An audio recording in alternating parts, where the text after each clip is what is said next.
અંબાજીમાં ભાદરવી પૂનમનો મેળો ચાલી રહ્યો છે, ત્યારે આ મેળામાં લાખો ભક્તો માતાજીના દર્શન કરીને ધન્યતા અનુભવી રહ્યા છે।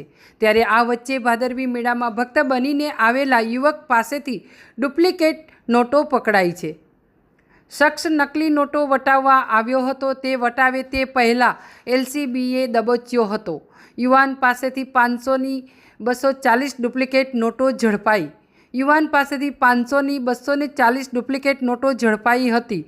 કુલ નકલી નોટોની કિંમત 1,20,000 સાથે એલસીબીએ ઈસમને દબોચ્યો હતો। આ શખ્સ ભાભરના બુરેઠા ગામનો વતની હોવાનું આવ્યું સામે। આરોપી પોતાના ઘરે કલર પ્રિન્ટરમાં નોટો છાપતો હતો। આરોપીની ઓળખ ભરત પ્રજાપતિ તરીકે થઈ છે। એલસીબીએ આરોપીની આકરી પૂછપરછ કરી હતી। તે દરમિયાન શખ્સે કબૂલ્યું હતું કે તે પોતાના ઘરે કલર પ્રિન્ટરમાં નોટો છાપતો હતો।